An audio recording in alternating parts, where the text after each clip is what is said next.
Hello, welcome back. This is Jacob and today we are going to be continuing the Let's Play for Reavers 1999.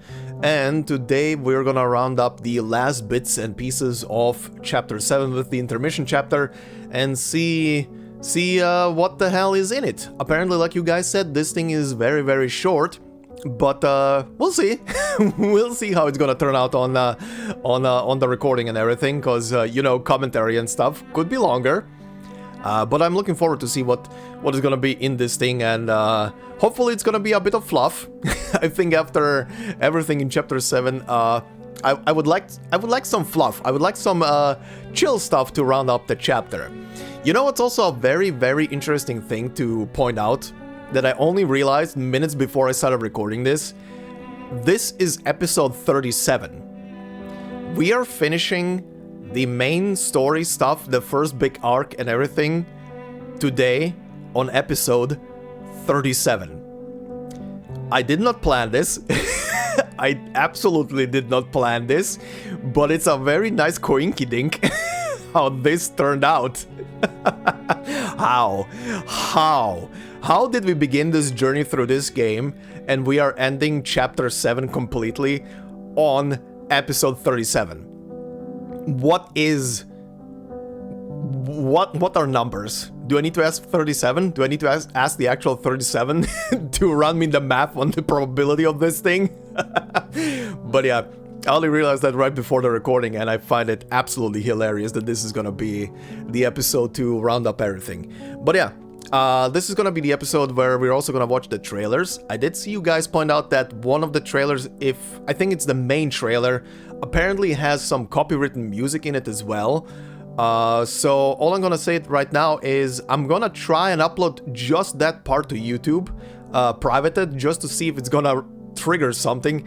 If it actually triggers something in the algorithm, I'm probably gonna cut out the music from the trailer and leave my mic only in and replace the track with something else. Just so you guys know when we get to the trailer, because right now I don't know yet. But yeah, we're gonna watch the trailers and character trailers and everything for that were released for 1.9 and so on and so forth at the end today. So it might still be quite a long episode regardless. Plus, I do want to say a couple of things at the end when we are done.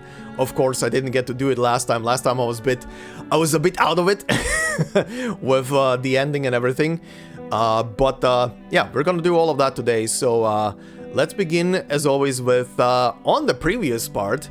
There was a lot of good comments, and it was a pretty hard decision to pick one out of the whole slew of comments that you guys left behind. But I will have to go with Simon Goodman, who said, "Hymnus et Bacchus has many meanings, but I'll say the major ones.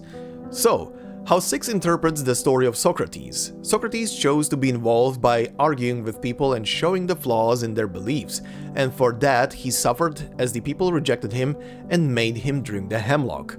If he had stayed uninvolved, wise, and looked on, he could have studied philosophy till the day he grew old. 37 is the parallel to Socrates, for she found the truth and flaws within their belief, and the people left her for it. First Sophia, then the islanders, then Six. Six knew all along, and that the truth would be splitting them eventually, so that's why he remained cold and never believed in Aperon's teachings, so when the day came, he wouldn't have the same reaction as 37. This traces back to the conversation between Six and Sophia, and how she would place a cloth for when the bottle did fall. It would be easier to clean up. The second meaning is between the islanders and Viennese. The islanders had safety right on their shore, but with their faith broken and hopes destroyed, they found no other way to continue except to fall to the storm. The Viennese, in contrast, were completely hopeless when the storm began, but a hope was reignited within them when Campania showed them the knot. The Viennese, even against the worst odds, hoped with all their might, literally hanging on by a thread." Yeah, that is a poetic way to put it. They were literally hanging on by a thread to survive that. I also want to point out that it's very interesting at the end, and I saw a couple of you pointed out as well, and it was on my mind during this scene, but I was kind of, you know, again, there were moments I was just like pulling a blank and not saying anything, even though I should have. This is a Let's Play after all. But yeah, I saw a couple of you point out as well that it was probably the brooch that probably on top of the knot that Kekania made herself, correlated in Kekania surviving, essentially. I mean, the brooch did really resemble the knot in a way, so it probably played a pretty big role, which is very poetic as well, that she was saved by Isolde in that moment. And yeah, that is also very sad. God. I don't know if they're gonna cover this here in this part, but I actually wonder, is Kekania actually the only one that survived in Wien? Is she like the only one who lived there? Because that's what the trailer was sorry, not trailer. That's what the scene was implying. She was just standing there by herself with no one around her. So I'm just guessing she's the only one. But yeah. Anyway, Simon, thank you very much for this amazing breakdown and just pointing out the parallels between the two sides. In other stuff, I saw a couple of you also point out very interesting things. For example, there was the whole there was the part of at the end with Lucy going to a vacation resort. Of course, that is the coffer, that is the suitcase essentially. As also finally it was pointed out that whenever you finish a battle, Lucy would say she's going to her long-term mission, which is rest. Yes, she's going basically back into the suitcase the moment she finishes. The moment she finishes a mission. That is a very neat little detail. So thank you for pointing all of that out. I also, I also saw this. One of you pointed out what this string of numbers means and letters. Essentially, it is hexadecimal. Apparently, this is from John Titter, who put their own 2 cents into the hat with a name suggestion for the umbrella. Basically, from the translation, it means generic universal stormproof equation. That's very funny. Also, sorry, not the umbrella, the knot, essentially. But yeah, very funny. And a very, very dry sounding name, but very descriptive at the same time, is all I can say. In other news, I saw a couple of you point out that this umbrella is actually a merch item that is purchasable. I did look it up. And I'll say this, it looks amazing, and I want it. This would be an amazing little piece to have in the background for like streams and stuff, especially because apparently the light bulb on the merch actually lights up. But goddamn, of course, it's expensive, plus shipping costs and everything. All I can say to that is, if I get employed again one day, because right now I am unemployed, and the meager amount of money that I'm getting from YouTube is not enough to buy merch and ship merch like this. So for the time being, it's on the back burner. But in the future, if I don't know, if either I get a well-paid job, or or this YouTube shenanigan takes properly off and I can afford shit like this, I'm definitely buying this umbrella. I want it. It looks amazing. But right now, I sadly cannot yoink it. But yeah, 2 very quick things I want to also go over with very quickly.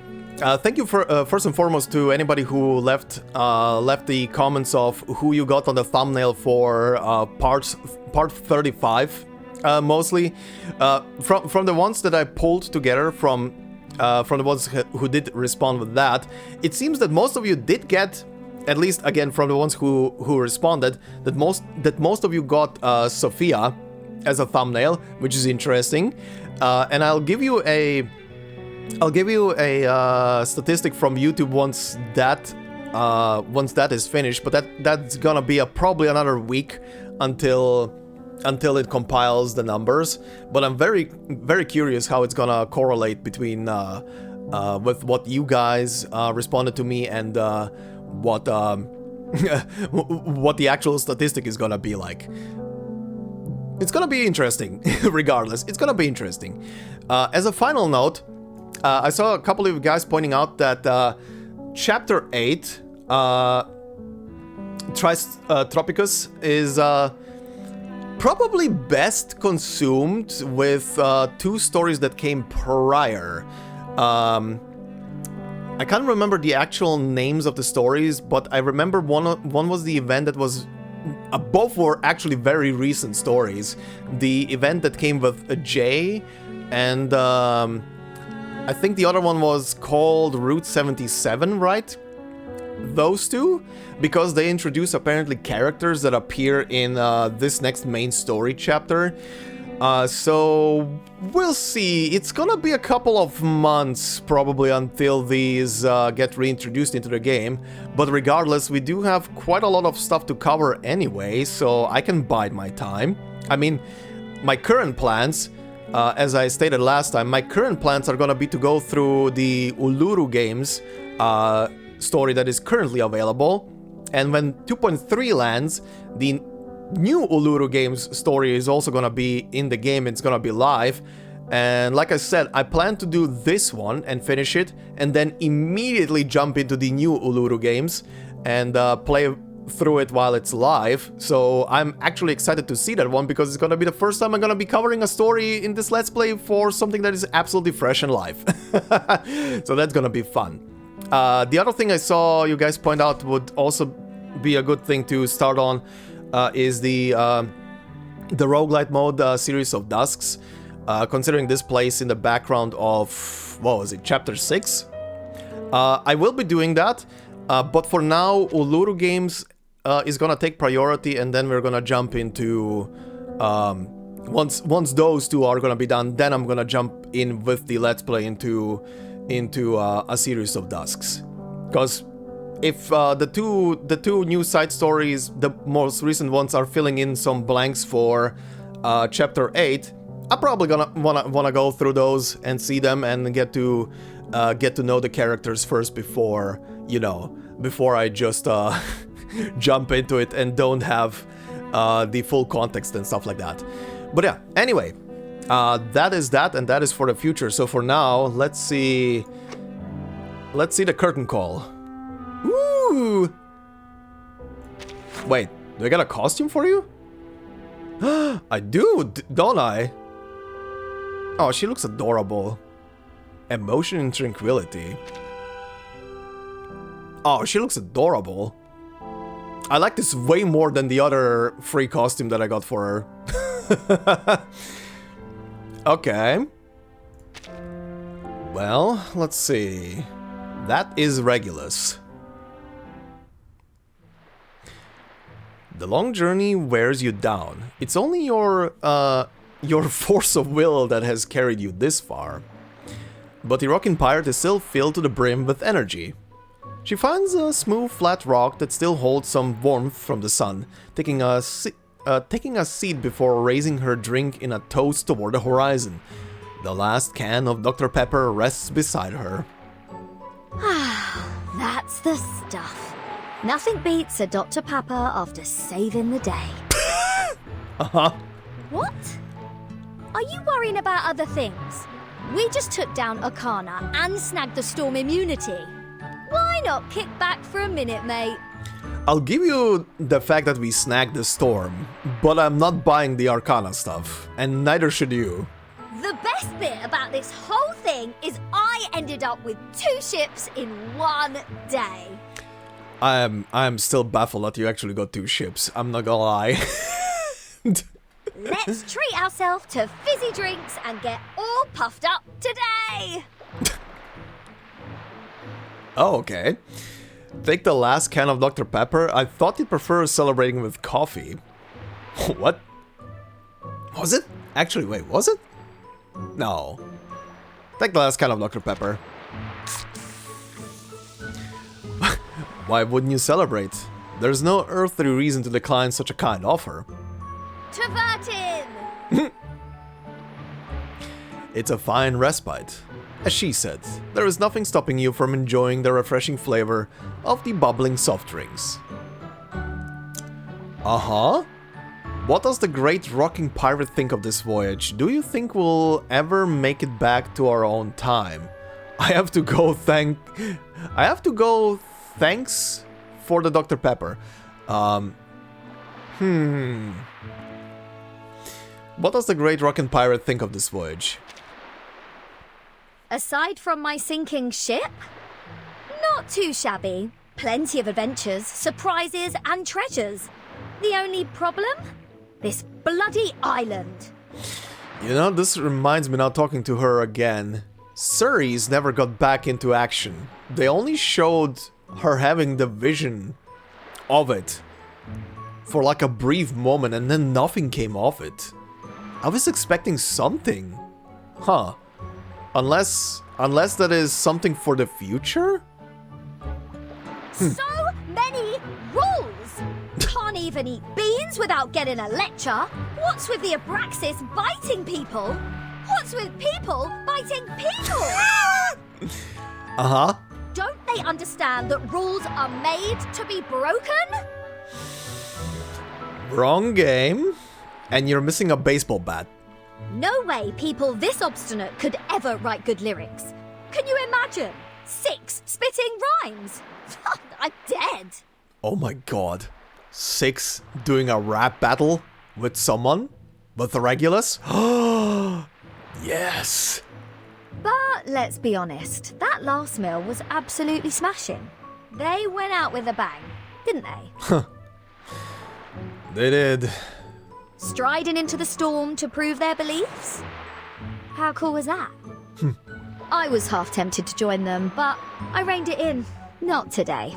This rockin' pirate will never suffer the same fate of those number crunchers.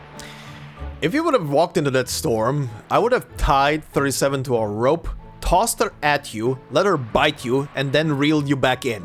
Because my grand finale will be the one that rocks the world, mate. Alright. I have to go. Thanks for the Dr. Pepper. Glad you enjoyed that. If you ever want more Dr. Pepper, I'm here for you. Cute. Oh. 37. Huh. Oh, wow. I didn't even notice. Oh yeah, that's... Oh, we're gonna go through 14 people. Okay. I'm gonna claim all of those at the end. Alright. 37. Every single one of them is gonna get their own music. A genius has decided to leave behind her orderly, Jesus, and familiar realm to dive into the chaotic currents of a new world. She stands on the beach, lost in her thoughts, the waves gently lapping at her feet. Yeah, just stand beside her. Vertin? Hello. She notices your arrival, but her eyes are still fixed on the sea. What's wrong? I'm calculating the perfect time to set sail. Oh, nothing's wrong. I just handed in your adoption papers. I know a person who only speaks in numbers. Oh, John Titter. What do you plan to do once you leave the island? I should get going. I kinda wanna ask both of these things. I know a person who only speaks in numbers. I wanna hear a reaction to this. Really? I've had that idea before and brought it up with the orator congregation. Because the language of the phenomenal world was not precise enough. It often led to misunderstandings. But when they tried it, most did not last a day. I'm surprised there's another great mind like mine in the phenomenal world. They must have a special number. Oh god, I would be curious. Oh, really already? I should get going. That's a fast conversation. I think we'll meet again soon. Oh, this was a fast conversation. Okay. Can I... Hold on. Can I talk to her again? You're early for our reunion. Is your watch telling the wrong time again? Oh, this is interesting. She's remarking on the fact that we already talked. Oh, that's very neat. What do you plan to do once you leave the island? This question is unresolved. The outside world is too murky, too distant from the essence. My mind becomes clouded and dull, limiting the power of my arcane skills. But maybe I can take it on as a new project. Make this murky world clean again. Oh god. I think it will be a lot of fun. Who did we just set loose on the world? Sophia will love it too. If she comes back. Oh, my feels. Shut up. We'll meet again soon. Oh, my feels. God damn, shut up. Where was she? There she was. What? Back for more? Sure. Okay. I thought you'd prefer celebrating with coffee. The brown bean juice the math geeks hate so much? You think I'd make a fuss again? Well, coffee would be lovely, but right now Dr. Pepper is my jam. So, maybe next time. Oh, okay. Do you think we'll ever make it back to our own time?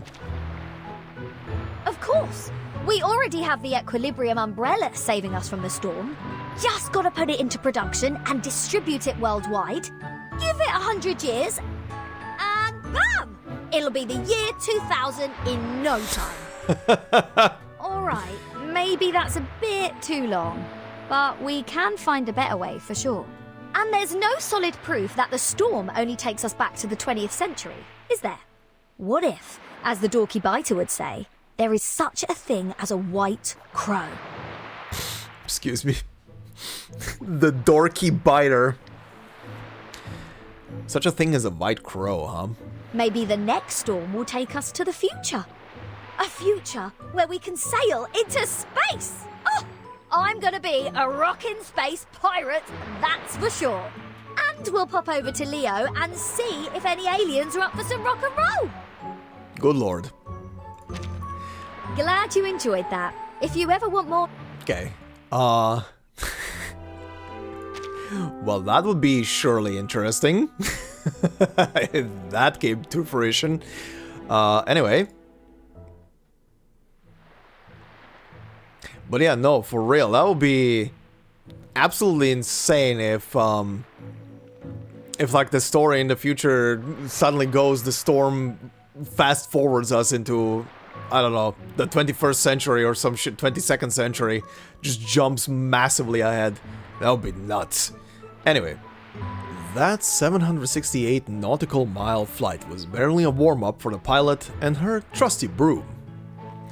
Perched at the highest point on the island, she takes a moment to fully savor her most recent flight. She takes a deep swig from her canteen before shaking her head. Hey, Vertin! Come drink with me! Only kids like Regulus drink soda. You should get used to vodka. I'm underage too. Sheesh! You were never the model student, but now you sound like one. If you're not into drinking holy water, at least chat with me. She's calling it holy water! Or the joy of drinking will be lost.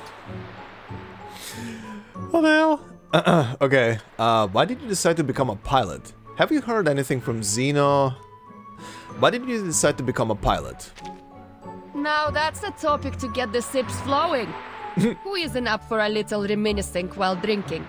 I became a pilot because I love flying, obviously. Ah, the wind rushing past you, the thrill of acceleration, the weightlessness and adrenaline while chasing the enemy. The best part is the screaming when you slice apart their plane. Call me disloyal if you want, but to me, Zeno was just a place to get a pilot's license. Ah. Ever since I got my papers and an aircraft, I had been looking for a place to fly freely. Huh.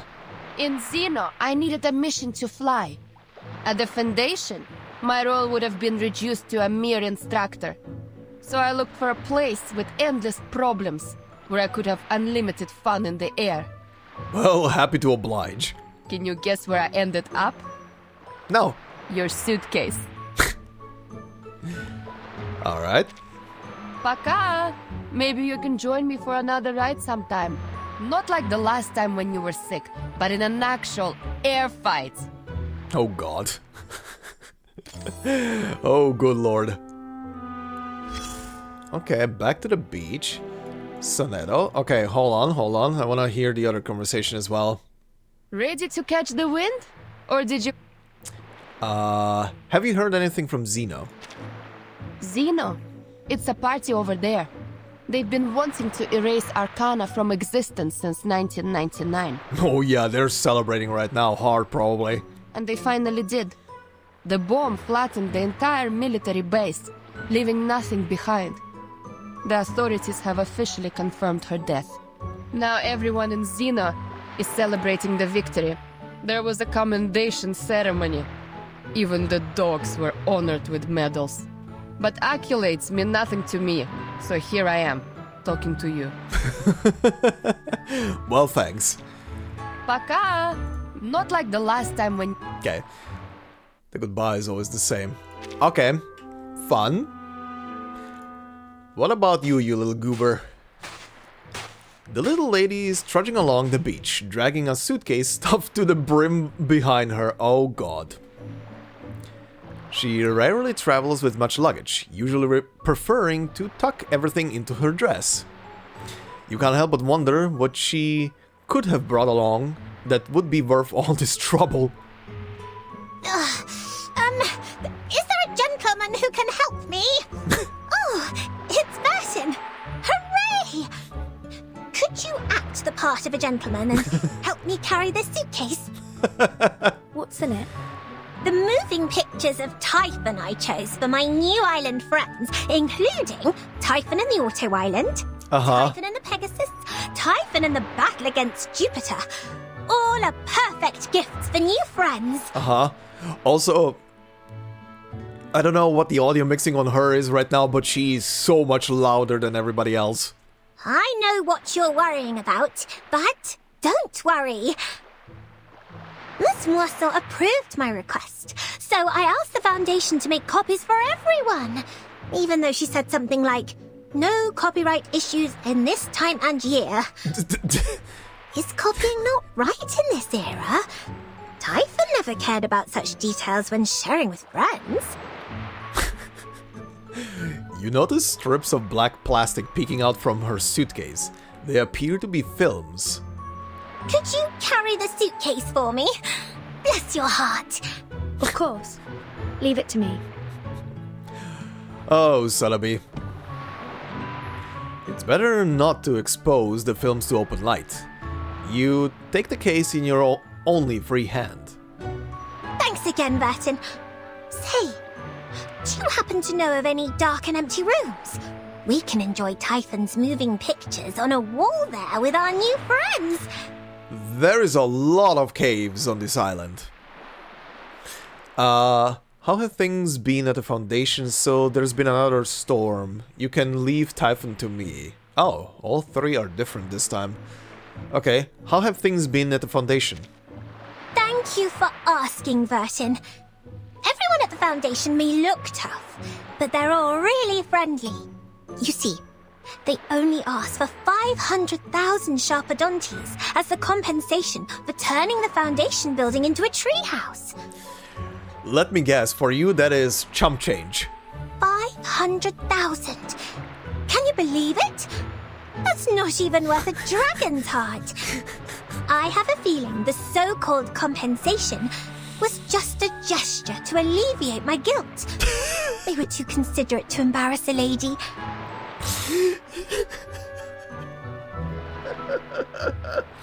Oh, to be rich. How chivalrous they were. Uh-huh.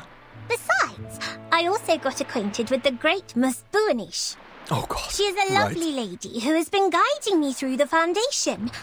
Right. You two did go on a little adventure. Right.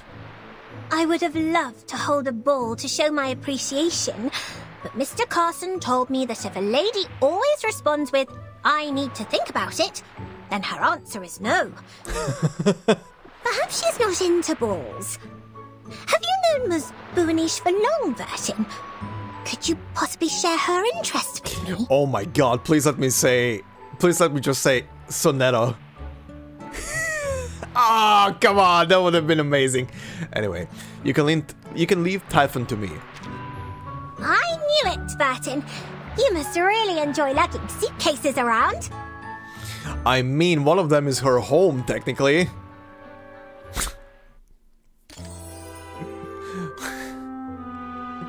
Must really enjoy. Oh? That is Druis, but hold on, I want to see the other conversation with you. Greetings, Vertin. How may I be of assistance to you? So there's... You can leave the case to me, I'll look for a room where you can play them. Okay, so this is just gonna end the thing. So there's been another storm. Yes, another storm we braved together. Even though there was a tense atmosphere before the storm, everyone was on edge. Their discussions were too hard to understand. I couldn't keep up. But good thing I was the best potion alchemist around. I whipped up helpful potions without even knowing what they were saying. I'll tell you a secret formula, Vertin. Add 3 grams of gold powder to coffee, and it becomes a refreshing potion. 3 grams of gold powder to coffee? I mean, look, I know that people actually eat gold. Like, I know that they eat that thin, super thin gold that it's placed on something like, I don't know, soft ice cream or shit like that. I know that people eat it, but no thanks? It works the best when you add it in front of their faces. What? Coffee and gold are an addictive combination. So don't get carried away. Uh-huh. Remember, don't drink more than 3 grams of gold a day. And politely say no to anyone who asks for a lot of gold. Uh-huh. I knew it, Vertin. You... Uh-huh. This woman is in a completely different league. Okay, anyway. The druid is taking a stroll through the war-torn woods. She rests her hand on the scarred trunk of an olive tree, intently listening to its quiet whispers in the wind. A beautiful morning to you, Vertin. As you described, this is a forest worth looking forward to. Branches of the trees are arranged in a perfect pattern, showing a sense of harmony and unity. I can see the gentle and caring nature of the guardian of the forest. That is high praise. Indeed. All branches follow the same pattern and grow in the same way.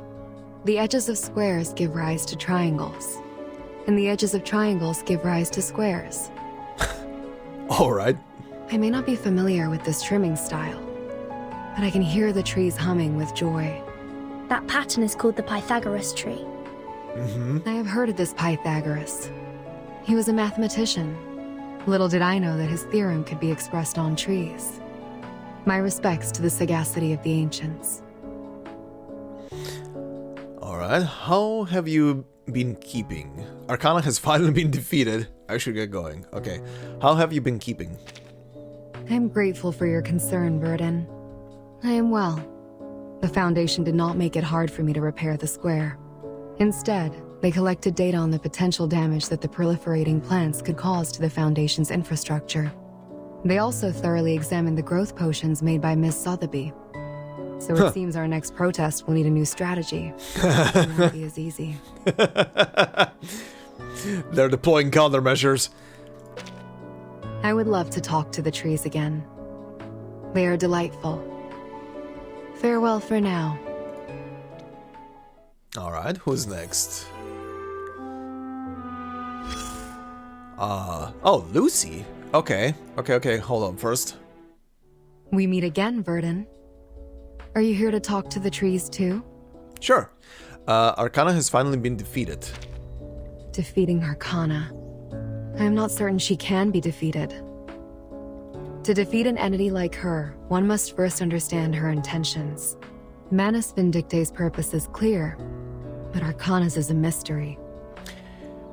Druvis's VA has such a nice voice, but at the same time, she has these sharp, very high-pitched S's that always seep through. Really, with headphones on and very high volume, really pierces the ears. She didn't care about anything based on the time I spent with her.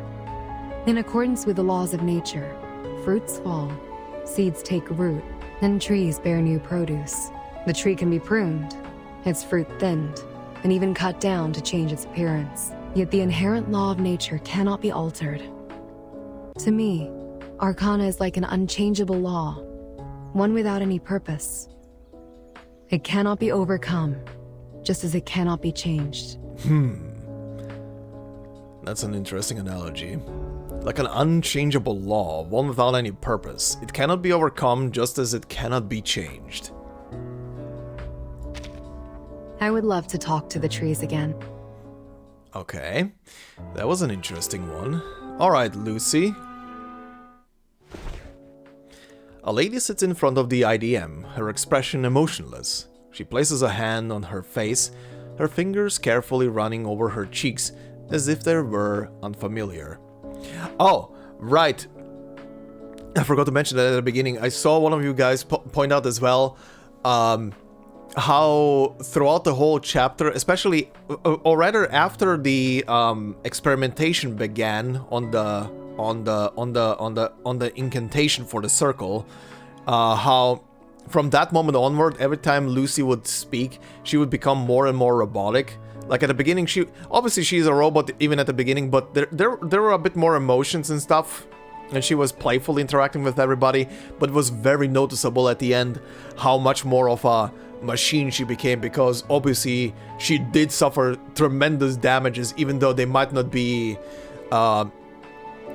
like super in your face visible. So that was a neat little catch, and yeah, thank you for pointing that out as well. For a brief moment, you can't quite place who she is. You recognize the metal torso and limbs, but her face seems unfamiliar. Nice to meet you, Timekeeper. Oh!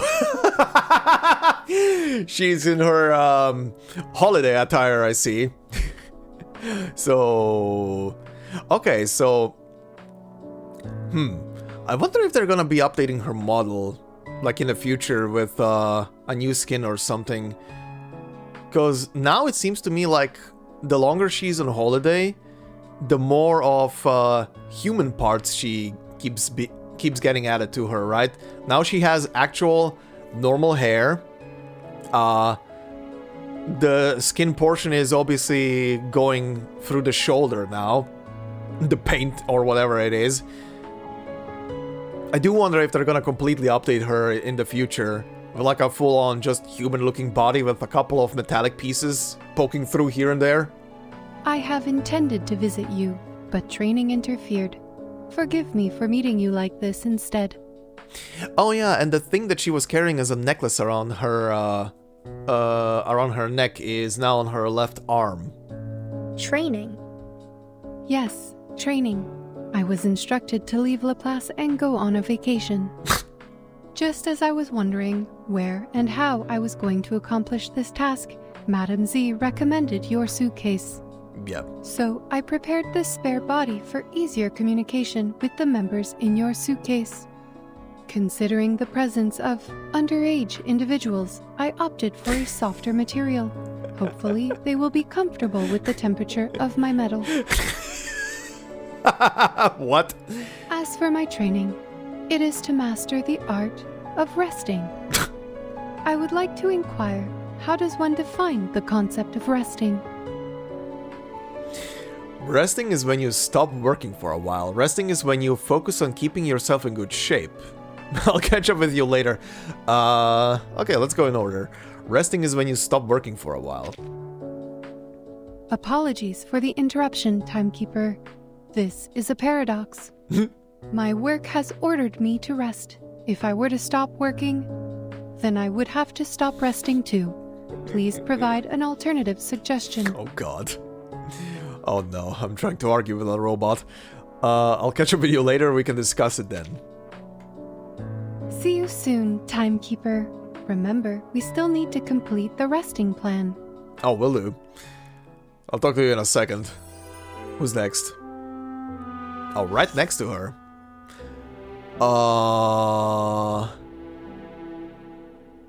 Who that? Huh. Not recognizing the... Any more or advice on resting, Timekeeper? Or am I recognizing it? Anyway, resting is when you focus on keeping yourself in good shape. I am glad that you and I have come to the same conclusion. Oh god. Based on my observations, resting is what one does to recharge their physical and mental systems. Yes. Through the combination of a balanced diet, suitable exercise, and sufficient sleep. But these measures do not work for the awakened. I require no sleep. My sustenance is electricity, and exercise quickens my deterioration. I suppose the closest definition of resting is the continuous charging of electricity. Ooh, that's a cool animation. But from your perspective, can this not be categorized as the sin of gluttony? I mean, you need it to live, so... I don't know. If you charge it just enough to fully charge? I'll catch up with you later. See you soon, Timekeeper. Okay, who's this? The IDM has completed its mission, but its screen is still lit. Someone is still on the line. It's a 7-letter word. The second letter is A and the third letter I. What are you doing? Failing, failure, jailing, painful. Are you playing a word game with someone? No, not these. Open your mind. What about rainbow? What is happening? Good one. Then the 6 is O, the start of opportunity. Are you doing crossword puzzles? Wait, who's talking? There is no one around me. Is the IGM talking? Are you an awakened one? He's going loopy. Oh no, poor Enigma. This is Vertin speaking. The Timekeeper? I was so relaxed I forgot to check the microphone. Most of the staff is preparing funerals for the deceased. If you have anything to say, I'll pass it on. The crossword puzzle was pretty pessimistic. How's Laplace been with Lucy gone? Okay, the crossword puzzle was pretty pessimistic. I was just going through words in alphabetical order. It had nothing to do with pessimism or my personal feelings. Sure. If you really want to call me that, then I'll say it takes one to know one. Ouch? Pessimists have a knack for spotting their own kind. Ouch? Thanks? I'll leave it to the puzzle So then. were you just here for small talk? Yes. I was told it would help with my resocialization. Thanks. You're welcome? Okay, who's next? Hey, there's Sonetto. Oh no, wait, that's not Sonetto, that's Mesmer. Sonetto is probably gonna be the last one. Okay, first off, we have one more. I am no Arcanist. I can only draw conclusions from what I see. So if you have something to say it directly. How's Laplace been with Lucy gone? She dumped a mess on Ulrich and I.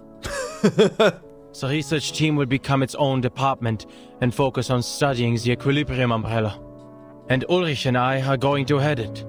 Once he's done with his Hungerstrike, we'll have to decide who's going to be in charge of all the boring stuff Madame Lucy couldn't be bothered to deal with. Oh no. Stuff like politics, getting along with people, and working with other organizations. Oh no. I must say that Laplace is being overly technocentric here.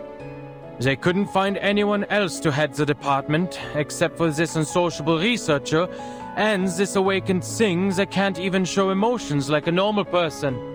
The social scene at Laplace is going to be a disaster. I'll leave you to your puzzles then. So were you just here for small talk? I was told it would help. Okay.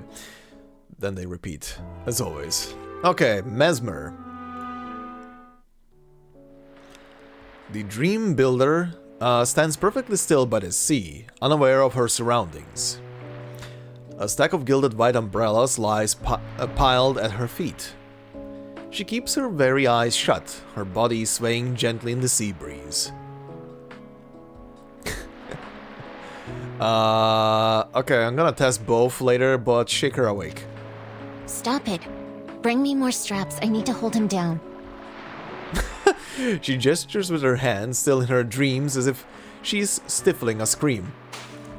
Her actions throw off her balance and wake her up. She opens her eyes. Vertin? Thought I would get some rest. It's been a while since we saw each other outside the Foundation, hasn't it? I should probably thank you for the extra work you're causing me. Finally, I have a chance to escape the daily grind and enjoy some fresh air. Even though some of the Foundation staff are starting to see me as your go-between. Uh-huh. Whatever. It's nice to get away from the screaming patients once in a while. Here, the equilibrium umbrellas you requested. Have you ever considered a different job? How have the Laplace researchers been doing since the curse? Okay, thank you for bringing the umbrellas. Have you ever considered a different job? To do what? Be your errand girl? Sadly, the number of people losing their minds only increased over the years. I'll never be able to leave this job. You should continue your efforts, Vertin. Find ways to minimize the impact of the storm on people, as you did with the equilibrium umbrella. That'll save me a lot of trouble. Sure, no big deal. Thank you for bringing the umbrellas. It's no big deal. Just part of the job. Now, if you don't mind, please verify the delivery and confirm receipt of the items you requested. The faster you count, the sooner I can take a break. She needs a vacation. Her heavy eyelids slide closed again and she drifts into another dream. This girl needs a vacation. Pronto. Stat. Oh god. Oh god, it's Buonish. Okay, let's see first. Done with the counting? There's no need to hurry. Get the numbers right, Vertin. Just keep counting, let me sleep. Oh, I can't do the other conversation? Ah, shit. Okay. How have the Laplace researchers been doing since the curse? They are managing, but unfortunately, some were beyond saving when they recited the incantation. The survivors were impacted in two different ways. Some looked fine on the outside, but their minds were definitely unstable. Of those people, some were just tired and having a bad day. I put them to sleep. That was easy. There were also people who were severely deformed by the curse. They had changed so much that they were unrecognizable. Yeah. These patients quickly adapted to their new appearance and began to enjoy scaring their colleagues. Well, it's gonna be fun and games, I guess, for a while for them until it hits them again that they are not human anymore. Ugh. Sometimes their pranks would go too far, and the traumatized victims would end up coming to me. The sane Arcanists are now more troublesome than the insane. It's a never-ending cycle. It just goes to show how unpredictable Arcanists can be. Thank you for the umbrellas It's once no more. big deal. Now, if you do, the faster you count. Okay, same thing. Oh god, Matilda. Hi. Holy shit, already yelling. The Voice's owner has found you before you could even look for her.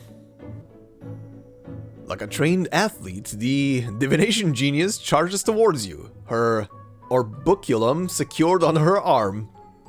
Aha! Finally caught you! Oh god. Think you can hide from me? Did you really think you could sneak off to the twist ball without the knowledge of the monitor assistant Matilda? No.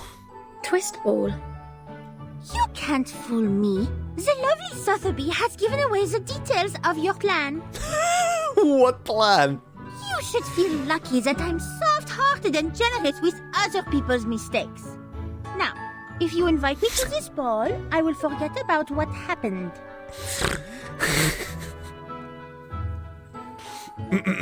There is no twist ball, Matilda. Do you really expect me to believe that? Yes, continue. She sees the genuine look on your face, and her confidence starts to waver. Do you mean that? Was Miss Sotheby pulling a prank on me? Perhaps she forgot that she was supposed to hold the ball. So no one was left out. Elle ne va pas se lancer dans une danse du twist fou. Just wearing it to French, and she won't be doing some silly twist dance. You'd better be telling the truth. I hope you will come up with a more tasteful event next time. And be sure to invite me. As the monitor assistant, I am obligated to be there and supervise. This is the biggest and bestest goober in this entire game. You're welcome to join us. There could be a party if you'd like. You're welcome to join us. Join you?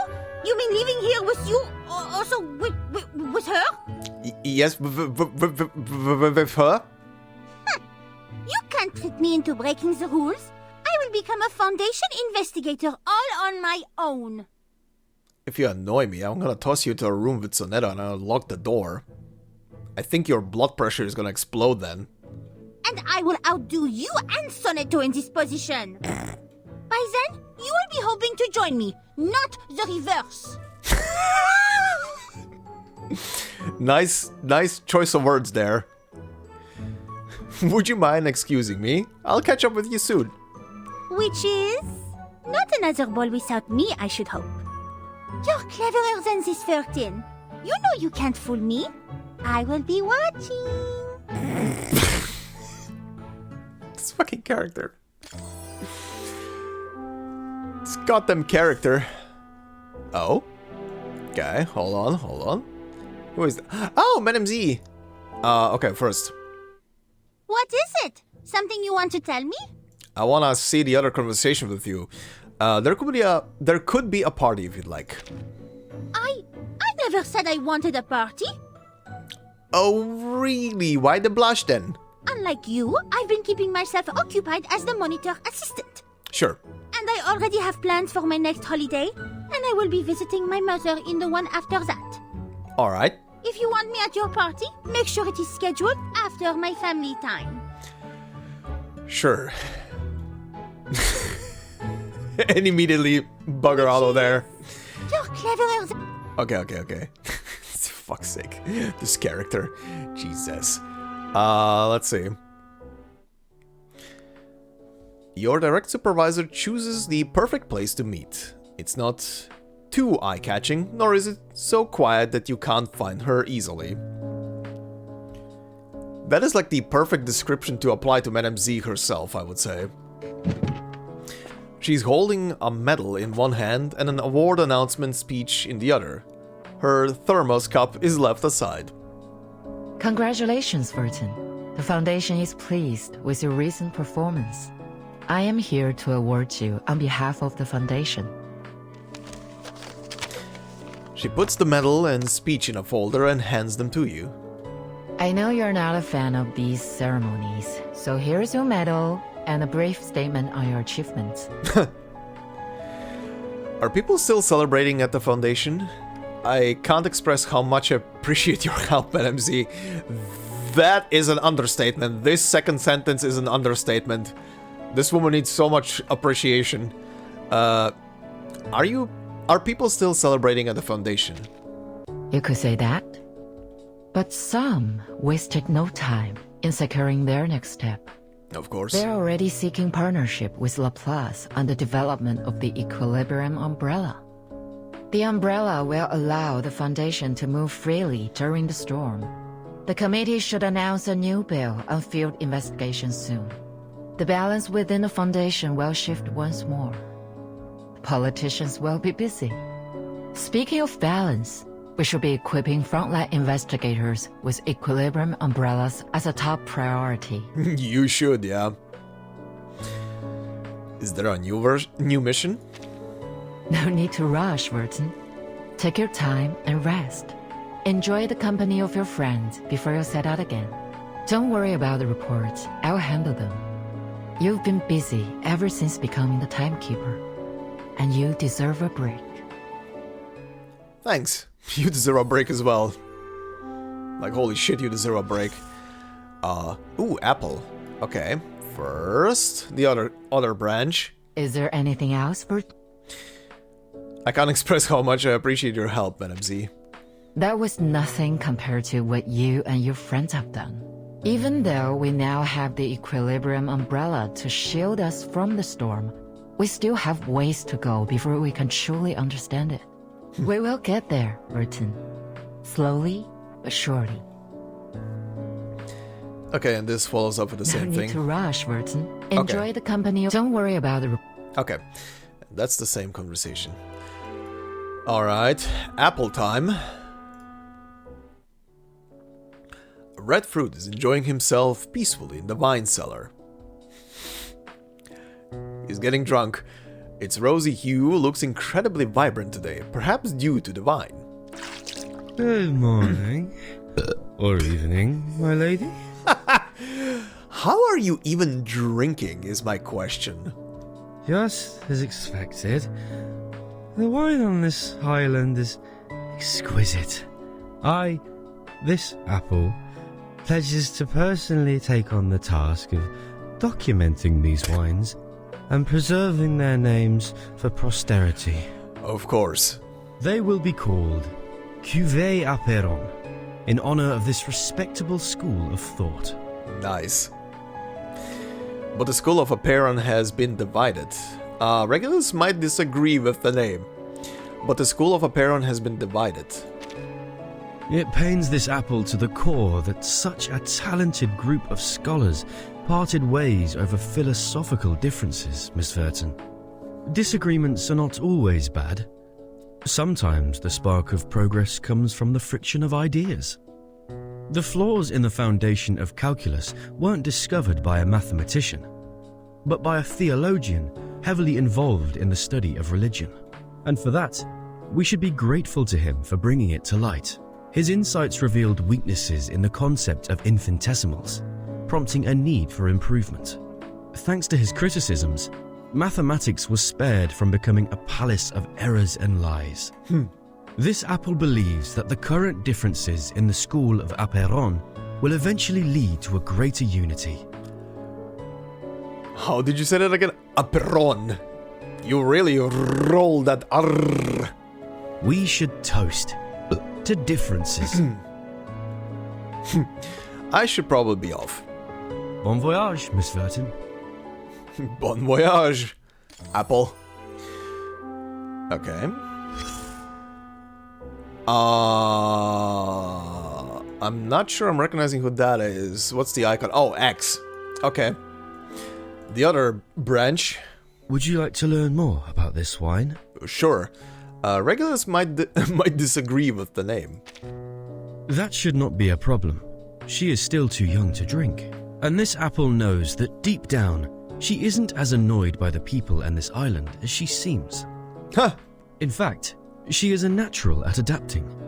After all, she settled into the Foundation with ease. She definitely did. The apple is immensely grateful that the captain is always by your side, and there is no need to worry. It should also be beneficial for her to see more of the timeline. But please watch over her, Miss Vertin. Her rock star spirit may lead her to an early demise. Oh yeah. What? Also very interesting. Like other rock stars, the captain's carefree and daring nature constantly puts her in danger, making every minute potentially her last. This is what this apple has observed in the rock community over the years. I mean, he isn't wrong. He isn't wrong with that statement. Alright. X time. Laplace's unpredictable inventor is busy building another mysterious device on the island. It appears to resemble a catapult? Why a catapult?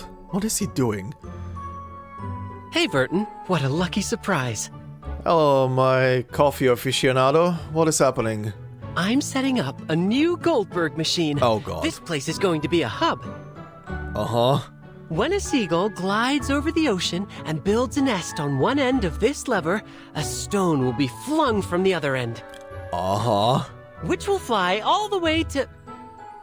Well, the fun will be spoiled if I tell you now. See for yourself when I'm done. I'm concerned. Why don't we talk about something else? Like Laplace? You might want to hear what a mess it is over there. Sure. Sure. Has Laplace decided who will be Lucy's successor? I heard an awakened employee started a hunger strike. Successor. They have no idea who can take her place. She was much loved, as one could tell from that epic farewell. Mm-hmm. Nobody has the courage to sit on her recharger throne, as you never know when you'll get burned. I mean... And it will take some time to transform the office back into a space for living beings to use. I have to admit that sometimes I prefer the chaos. Since nobody has time to tell us what to do, we already have exciting projects in the pipeline. Yeah, you get ignored and you can do whatever the hell you want to do. I'd better get going. I'll catch you later. I've got a couple of gadgets to tune up. Good luck. Who's next? Hey, there's Sonetto. Wait, so she's not gonna be... Oh, she's not the last one. Oh, Vertin? Wait, no. That's just a regular silhouette. Okay, hold on. Where is he? I wanna see the other conversation. Hey again. What's our topic for this round? I heard an awakened employee started a hunger strike. You mean Ulrich? He's still on hunger strike, camping out in front of the committee building day in and day out. He was alone at first, then some human researchers and Arcanists joined him. Even though none of them could last as long as Ulrich. Eventually, the Foundation employees arrived, pushing a cart full of food. Ulrich's scream of, "Traitors!" was so loud that it was hard to believe he could make such a sound. I can hear it. But he also has a lot of work to do, so I assume he'll be there a few days, and we'll have to end the strike as deadlines approach. I better get going. I'll catch you later. I've got a couple of I can literally hear it in my mind. Okay, Sonetto. I'm actually surprised that she is not the last one. Who is the last one then? You know your chief assistant will be here, just like she knows you'll come looking for her. It's been ages since you last saw her in anything other than a Foundation uniform. Oh, is she in the thing you get here? That's how you know an actual holiday is finally here. Good morning, Timekeeper. We have finally completed all of our assigned tasks. Yeah, that outfit looks very lovely. The Foundation gave me a break, but I don't know what to do with my free time. Would you mind if I spent some time with you? Certainly. We can chat a little. That is adorable. Her tense shoulders fall with relief. Thank you, Timekeeper. I wanted to talk to you about the mission we just had. Especially about Sophia. Yeah, I already said that during that scene, I think, as well, but she is definitely gonna pull comparisons probably between herself and Sophia. Or maybe she just noticed how similar her role was with Sophia's. Sorry, this is about to sound like a work report. I'm not very good at small talk. Can you start the conversation? We'll meet Sophia again. What's your plan moving forward? Okay, we'll meet Sophia again. Yes, as enemies. I could not understand her motives. She was one of the most devout believers I knew. So why did she turn her back on Aperon? She knew Manus Vindictae never cared for the lives of others. She witnessed the suicide attacks carried out by Manus followers on the island. She experienced it all firsthand. I know that their intention was to provoke war, and the invading soldiers must have had their assistance. The islanders were thrust into war, their beliefs shattered, and their vulnerability then exploited by the Manus, who welcomed them with open arms. Yep, there it is. That's literally what it is. Their beliefs shattered and their minds fractured, and suddenly comes in, even if it's the biggest enemy that could be there, they come in and they just fill your mind with whatever pieces that mind back together and fills it with hope, I guess. I feel frustrated, like I've lost another debate. I knew the right answers, but could not articulate it. I had to watch them die without being able to convince them otherwise. I wish I didn't lose this debate, Timekeeper.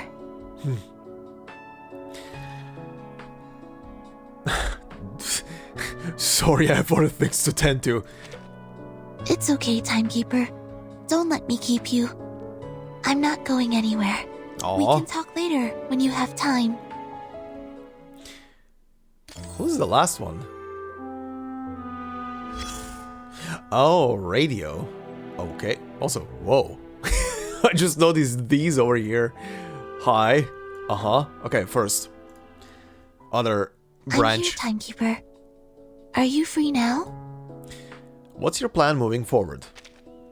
I will do everything in my power to prevent tragedies like Sophia's and Schneider's from happening again. No matter how impossible it may seem right now, I will find a way. Sorry, those were big words, I know. What I really want to do is... Uh-huh. to keep being your assistant, Timekeeper. Okay. For it is my duty and my own will. Let us do this together, Timekeeper.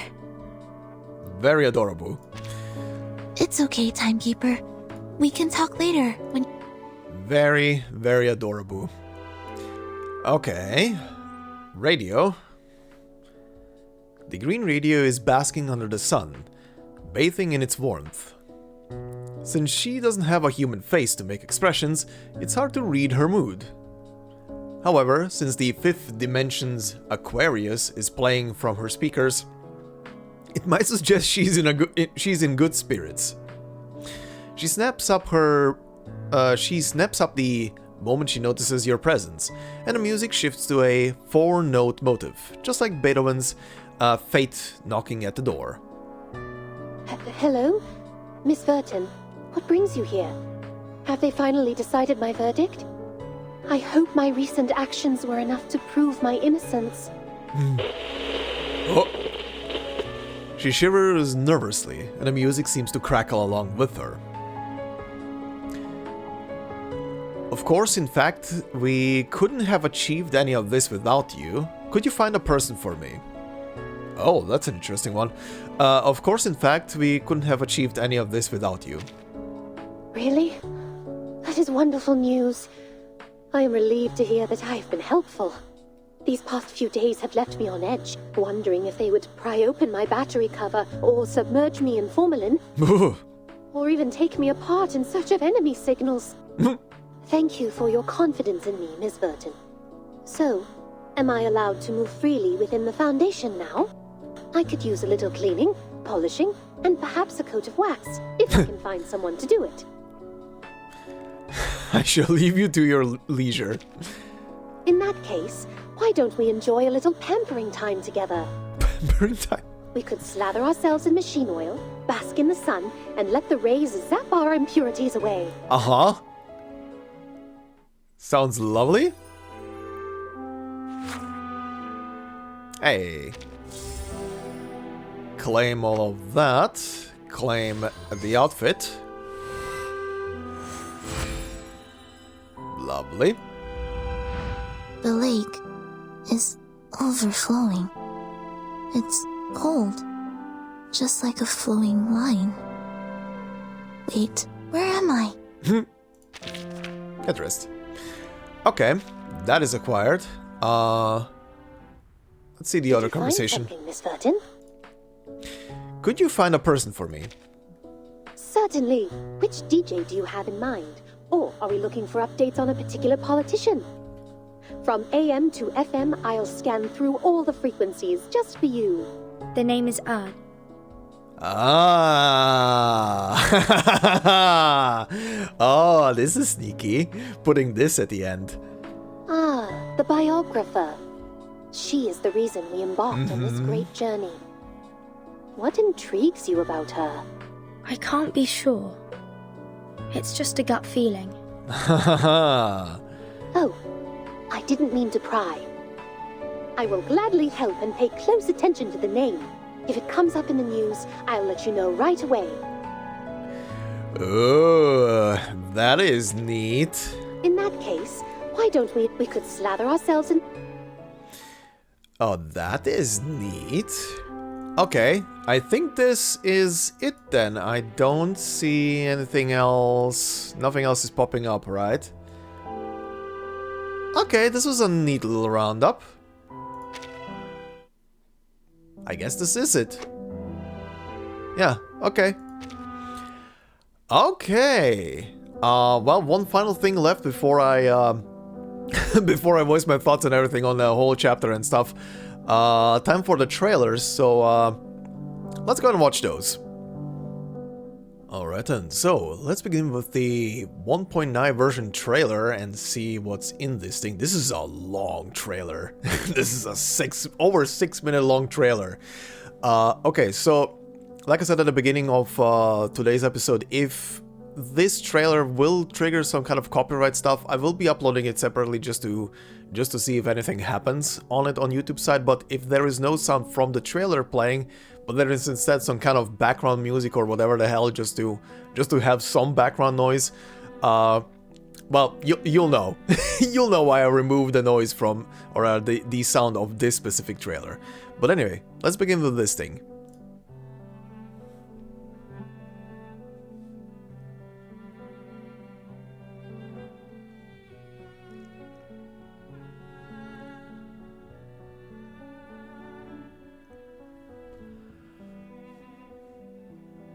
Uh-huh.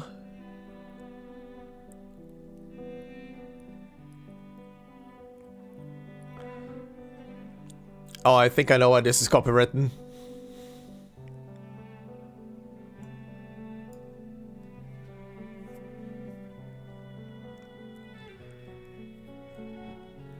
That's very interesting.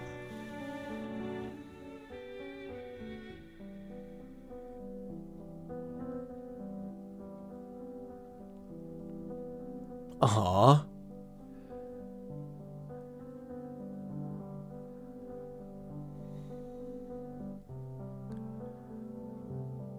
Oh.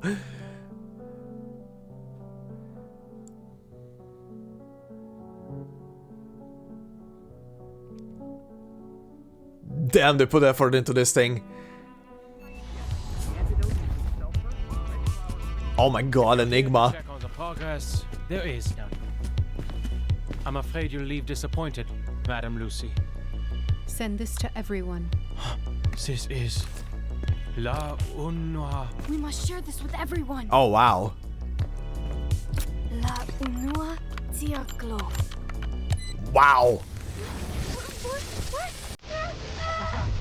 Stop the transmission! The ritual is... Wow.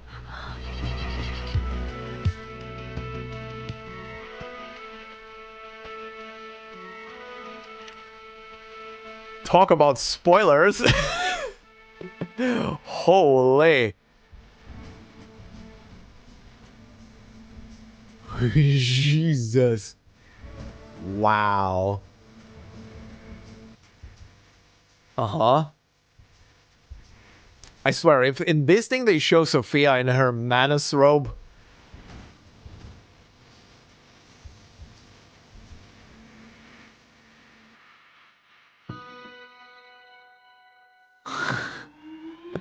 Okay, to be fair,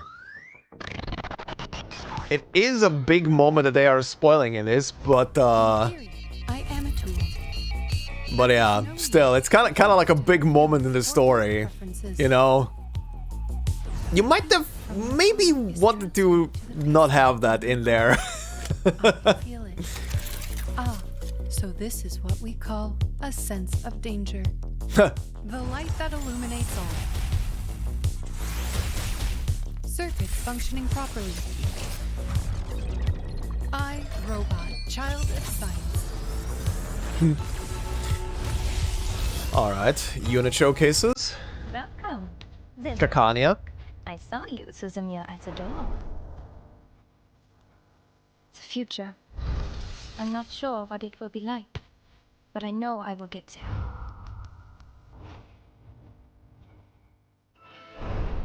Now presenting Suzumiya. You must see your true self. Ah, Thankfully, my body very interesting. has become rigid and cold like that of a real vampire. Zemmelweis. I intend to keep living until I die.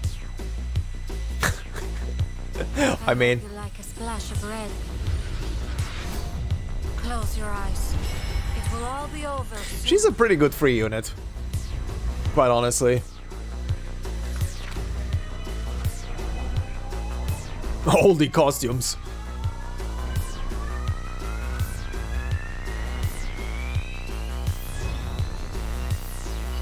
I figured it out now. My little raft won't be spinning around any longer. Can we weigh anchor now? Adorable? It's a big Terrifying.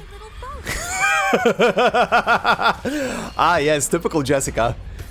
From super adorable to, oh my god, no. No storm, no enemies, only the coolest world tour ever. Alright. My permission. Screw it. Holy, this is an animation. Damn.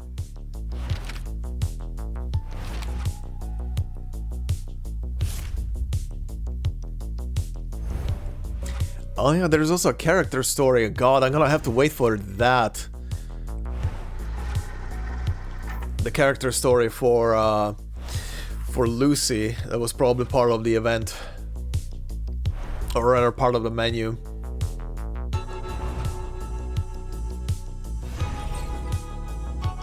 Oh, this was where Beneath the Ashes was added for the 3 doors. Interesting. So that was pretty fresh.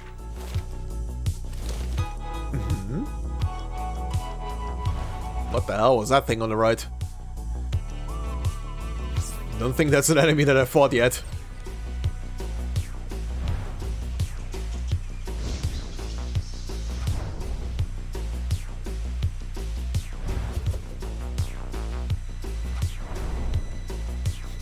Not gonna lie, I'm happy that this costume actually was still in the game. As part of the chapter.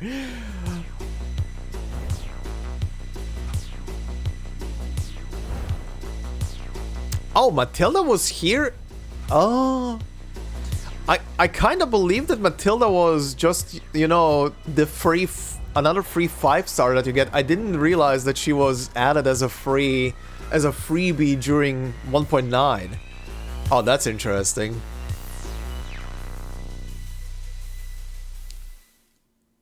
So, I guess I was kind of lucky that I got... that I got into the game on time, potentially. Very quickly. Here. God. This is a moment that maybe should have been cut just before she starts to evaporate. And maybe replaced with something else. This is kind of like a big, you know... This is kind of like a big moment in the whole thing. Oh boy. Anyway, I'm happy that I obviously didn't see the trailer before that. Also, damn, Enigma in 3D. The ritual is wrong. Alright. And she here goes into full computing mode, trying to figure out shit. Okay, this was a cool little trailer. overall, besides the little very spoilery moment. Okay, so let's go to the Lucy trailer now. Let's see. What do we get in here?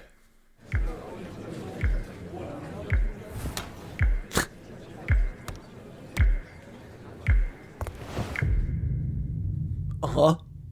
Please continue. I just need to use the outlet. My battery is approaching the critical point. It's literally at 75%. We all know Madame Lucy has a unique method of thinking. But that doesn't make her any less of a valuable leader. Born in the Steam Age. Okay. Speaking of showing a bit too much. Even after all this time, she can't seem to get along with others. I mean, there is no context, but still. Letters against Madame Lucy. What's this? Madame Lucy's notebook. From Anonymous. How to get along with colleagues. 1. Show love and care for colleagues in their daily lives. Oh no! Oh no! Madame Lucy? Oh it's no! 6 in the morning. Is there an emergency? Oh no! Good morning, Miss Simone. Do you require room cleaning services? What? You are welcome. I will always here to support you and the rest of my colleagues. Is this some kind of prank? 2. Listen to their problems and provide practical solutions. Ugh! This stupid machine! Can't I just get a new one? Perhaps I can use my arcane skills. Wait! Wait! Shoot! Oh, a small probability event has occurred. Do not worry. I will recover in 5 minutes. She's tiny. I care? These letters, are they really helpful? Madam? Is this the latest batch of complaint letters? I wonder what their opinions are on my humanization project. Well, about that, they've got a lot to say. Good. Then I shall encourage the staff to file more anonymous complaints. This complaint letter, it has the same markings as all of these. Huh? Damn it! Oh. It took me all night to fix that crap. Gotta get some sleep.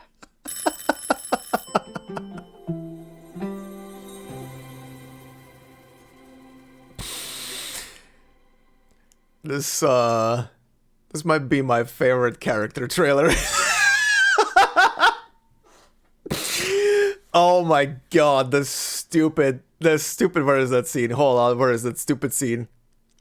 Where is that moment? There. Oh my god, this, holy shit.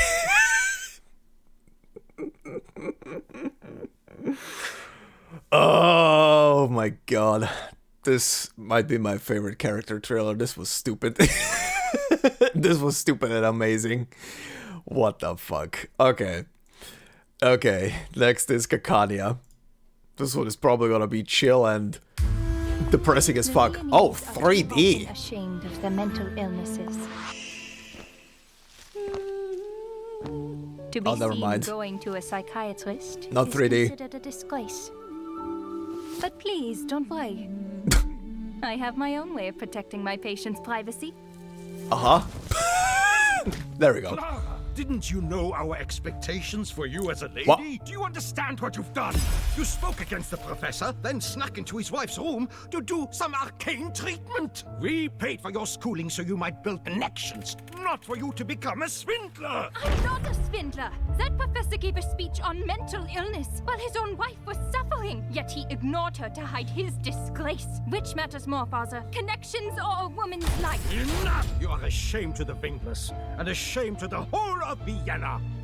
Ashamed to the whole of Vienna? Maybe. People's comments can be like a mirror.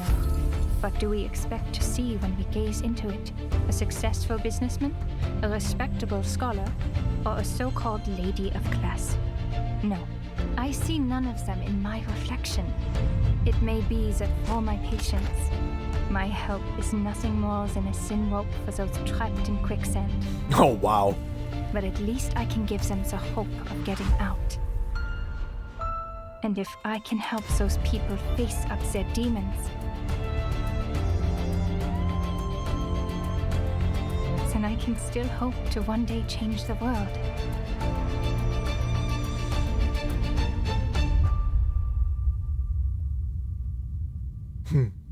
Change the world.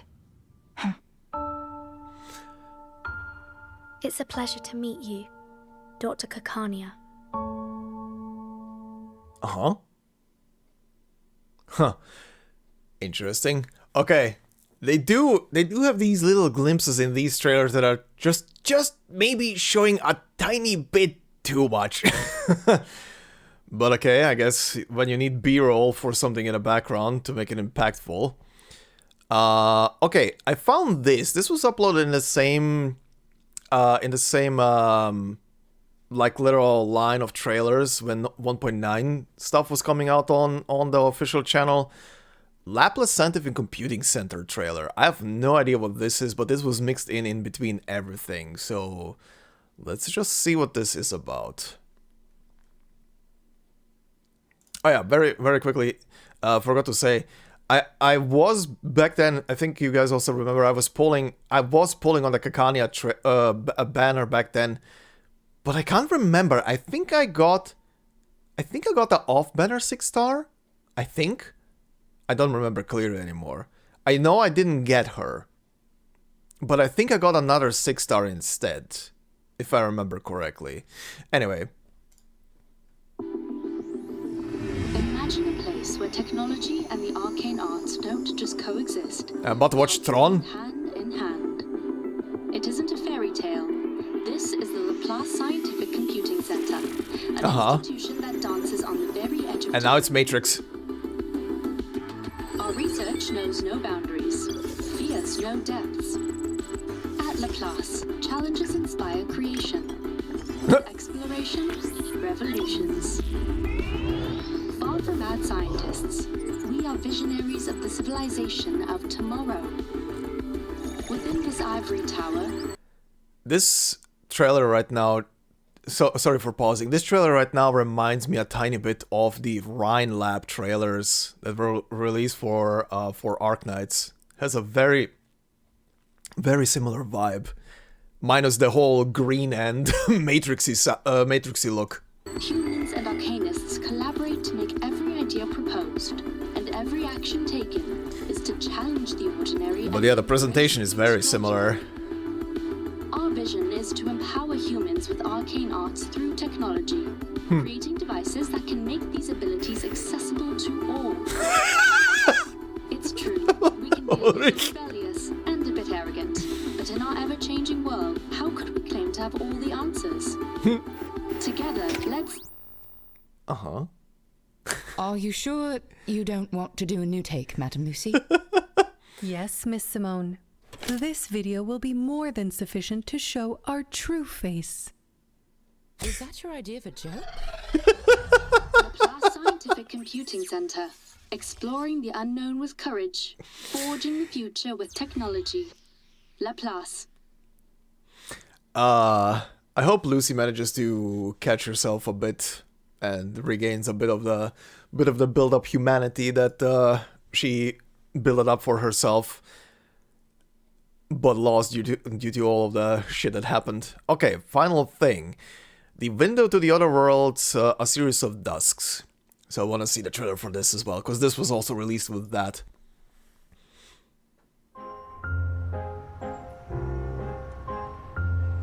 Okay, Vienna. Good old Wien.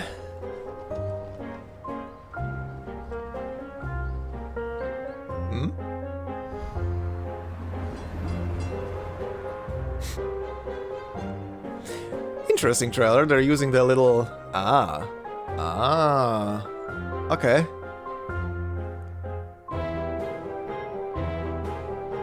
Oh yeah, definitely...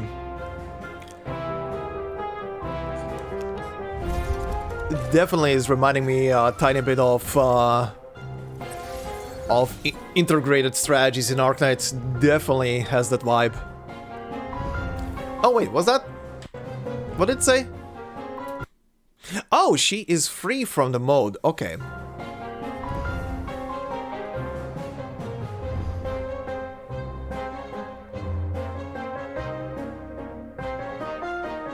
Whoa.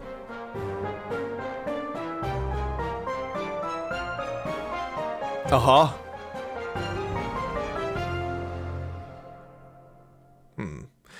I wonder who the chick in the middle is, though. Also, don't answer that.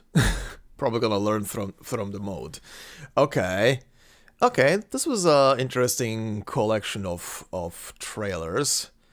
But anyway, let's get back to the main meat and potatoes.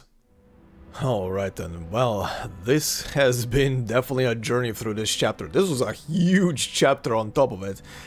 Holy. And it began with this little scene here, right? With this little moment overlooking the past of 37 and her mom.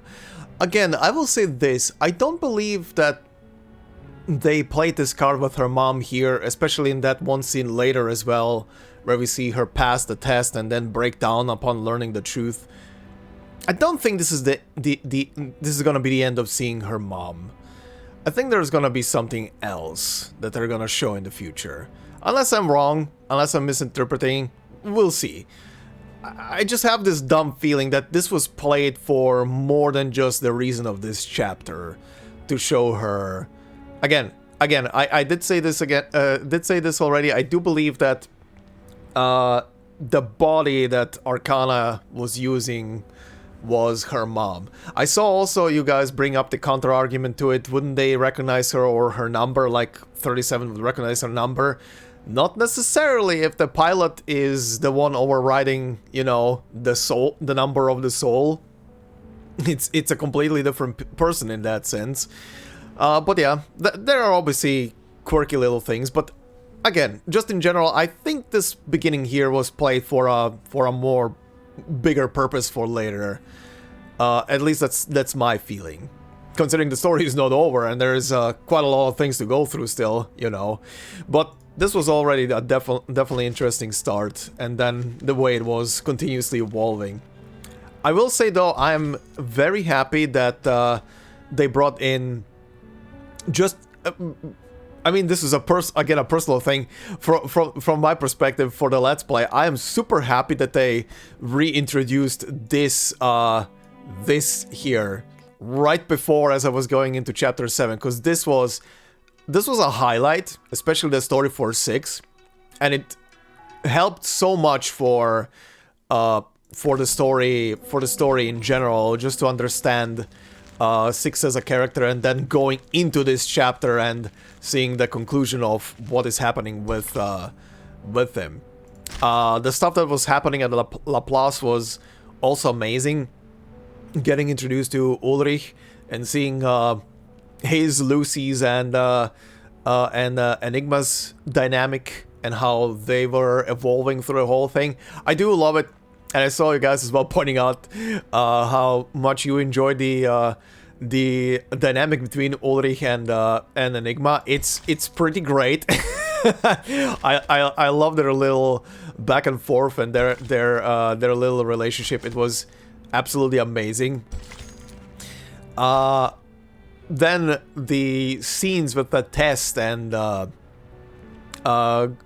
37 talking to a Peron, and Jesus, she almost died during that whole thing. That little scroll literally protected her from getting absolutely obliterated. Then the followers slowly starting to doubt their fate was also very, very interesting. The moment where everybody uses the phrase, the magical incantation essentially for the circle, and everything breaks into chaos, into Laplace. Seeing Lucy for a brief moment, who is always computing everything around herself, lose the threat for a brief moment, and has to go into like a super think mode just to figure shit out very, very quickly and do damage control. But I will say at the same time, it was a bit stupid out of all of them to literally, hey, we got this incantation that is supposedly protecting us from this ever-encompassing storm that is literally reversing the world itself. And we are just gonna use it. Instead of doing actual tests with the thing beforehand. I know that they were pressed for time, and I know it is a human thing to do stupid things in that pressing moment, but you know, it's kind of like an atomic bomb is going off, and you have this super powerful shield in your hand that will protect you from the blast and the radiation, but at the same time, where is the power for this thing in your hand coming from, you know? Do you need to have some precautions for the thing in place before you turn on the shield? Otherwise, it's gonna zap you in return. But yeah, that was horrifying to see. 37 as well, learning the truth and still pressing onwards afterwards, not being how should I put it? Not being, there's a word I want to use, but I don't know what the correct word would be. Not being, pushed away from her path upon learning it, just accepting it as, yes, this is the truth, let's just keep going with it. But definitely, there was definitely change immediately that was happening. Even with her immediately. Then the whole scenes with Lucy going through the experiments herself and literally going through hundreds of them and killing herself over and over again. I was suspecting already there's gonna be repercussions, and then there were repercussions at the end, even though they appear minor on the surface. Like I said earlier, I do hope she's gonna catch herself. The island getting bombed to shit, and this whole shit. This will be interesting in the future, because obviously this is gonna come back at some point. At some point there's gonna be a confrontation with Sophia, and oh boy, is it gonna be painful. Oh boy, is it gonna be painful. You will also be back. You will also be back. I have no doubts about that. We'll see you again.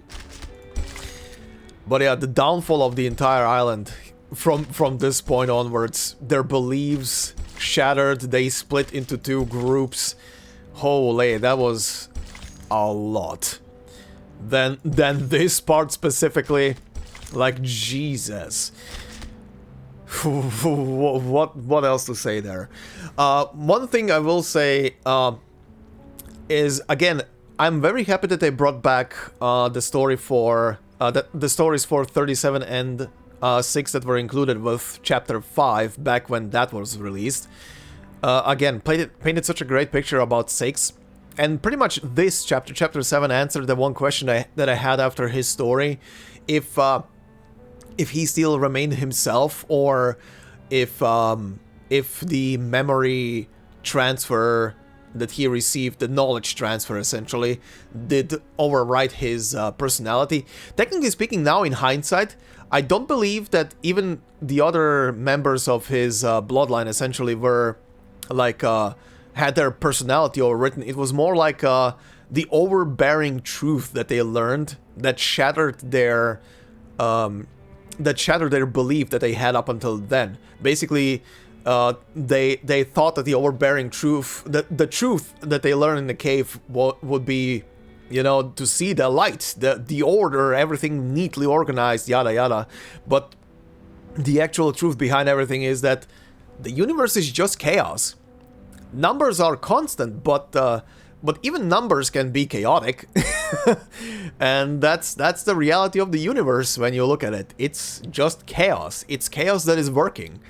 And yeah, that put a strain on them, which again puts a whole different perspective on the entire bloodline of 6, because back then when we were introduced in his story to his what was it, aunt again, at the beginning his aunt seemed fine, but then when she inherited the knowledge, her whole personality shifted, and it seemed like it's almost a different person because of the knowledge she received. But the truth behind the matter is that her just belief and mind got shattered in one swoop, and that did influence her and change her, and that technically didn't really as strongly happen to Six, because as he at least that's what it seems to me, as he filled himself with knowledge beforehand, before it happened.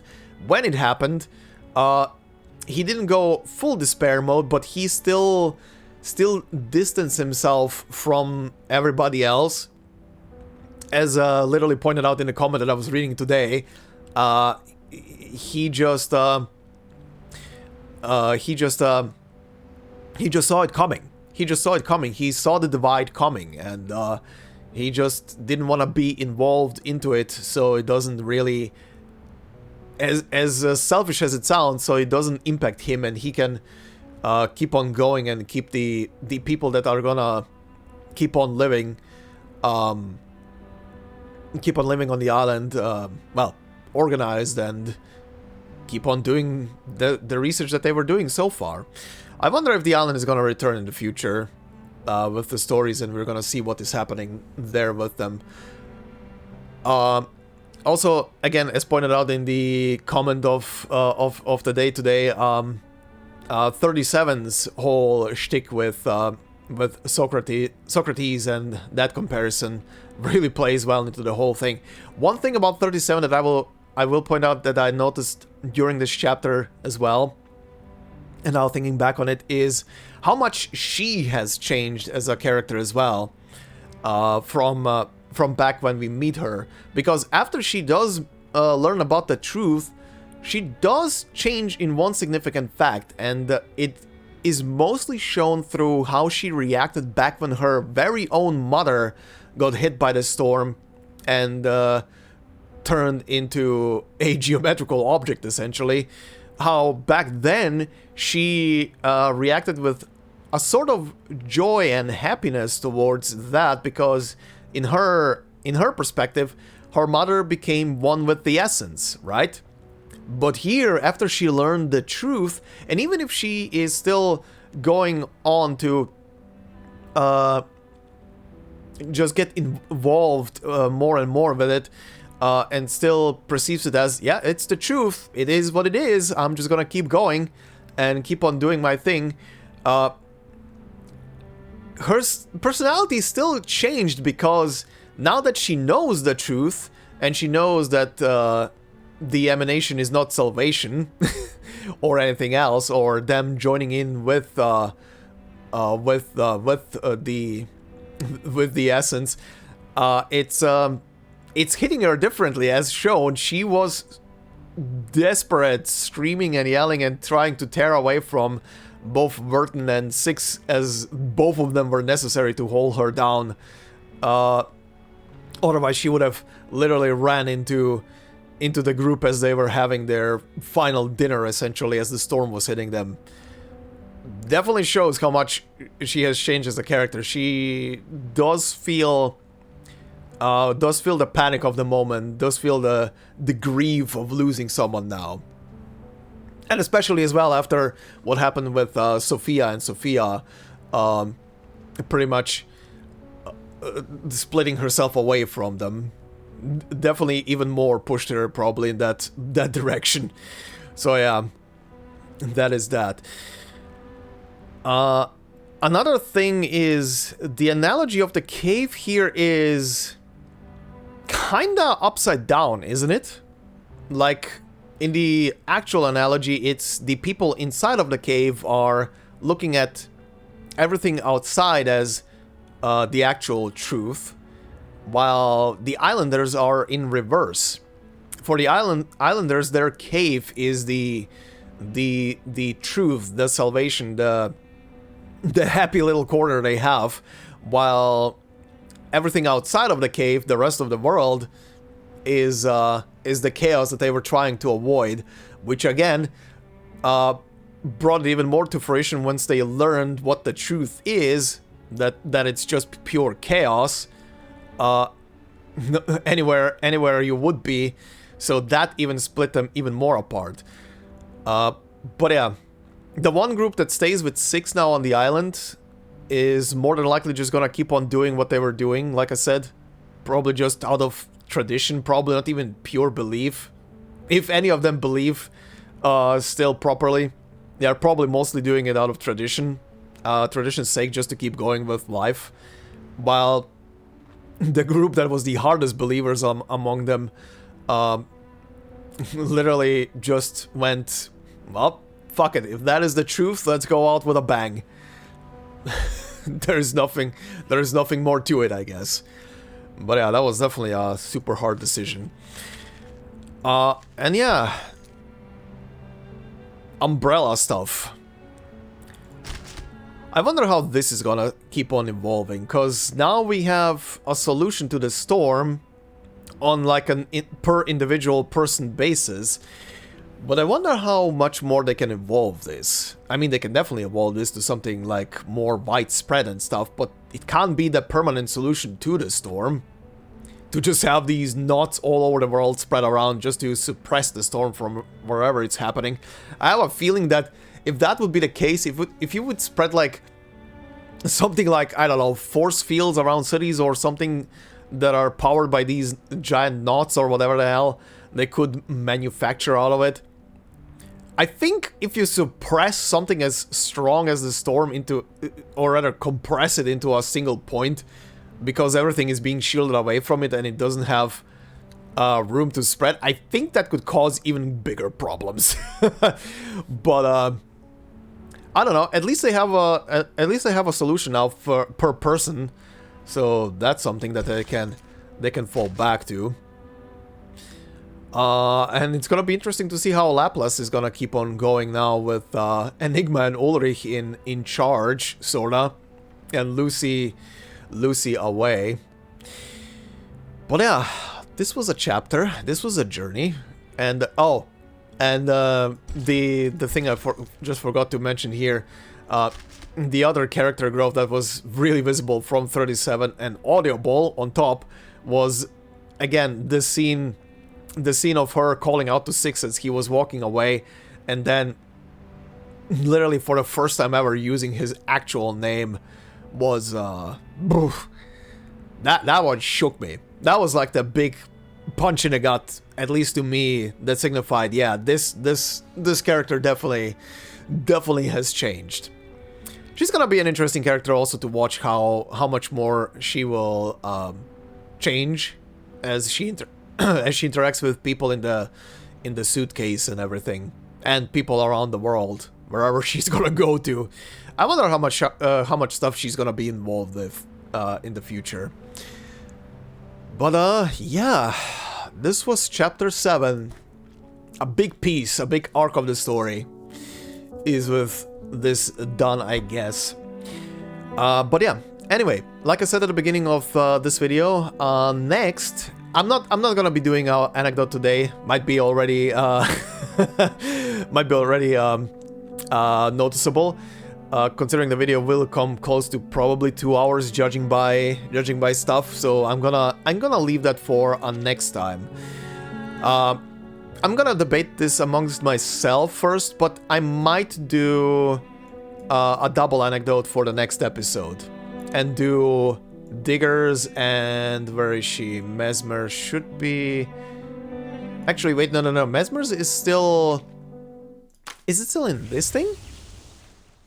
Or is it? Hold on. Where are you?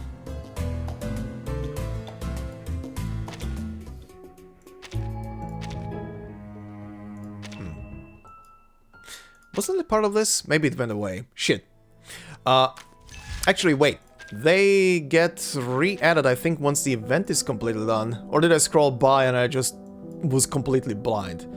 Because I did unlock her stuff for the event. I guess it isn't added back yet.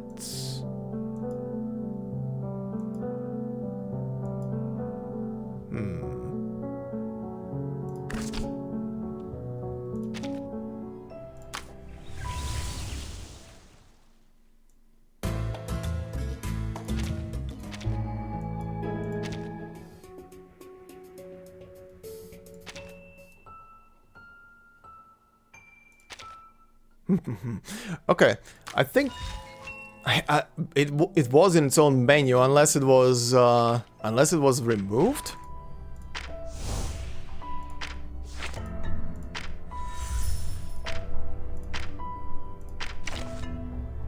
Okay, whatever. It should be re-added at some point, because the other ones, like diggers, immediately once the event completely finished were added. So I believe it's gonna be re-added into this thing.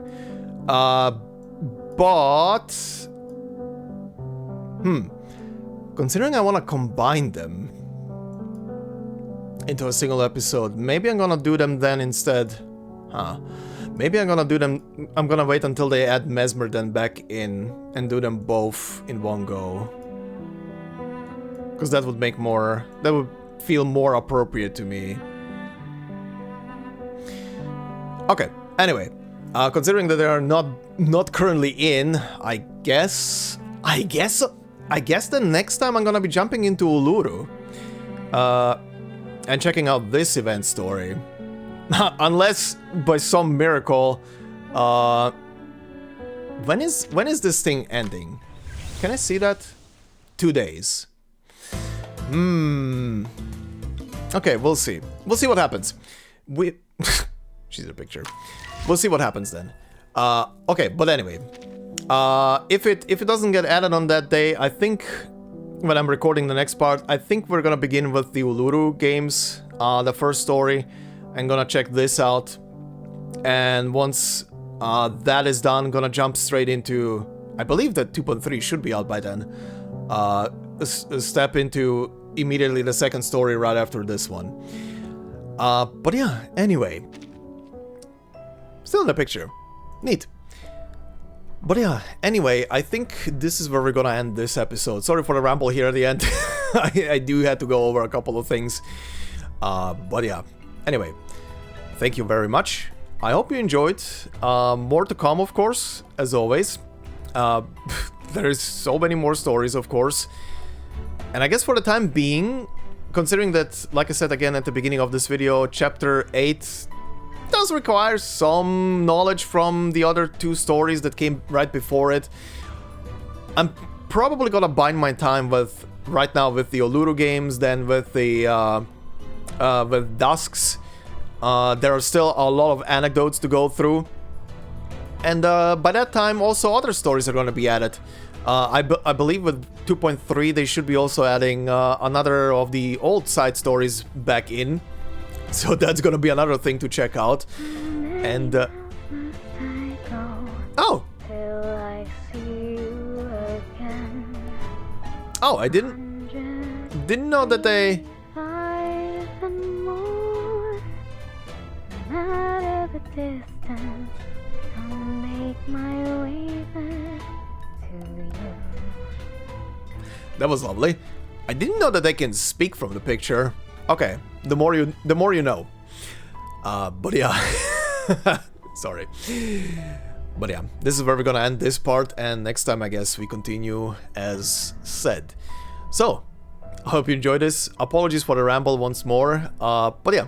If you enjoyed this, please consider leaving a like, it would help out a lot. Thank you for the overwhelming support so far, everybody. If you're new to the channel, subscribe, of course. And if you want to support me more directly, memberships are open. But again, no video will be behind a membership, it's purely there for support. Thank you very much. Thank you to all the members already joining in on We Many. And yeah. Hope you have a fantastic day wherever you are, and I will see you in the next one. Until then, bye-bye.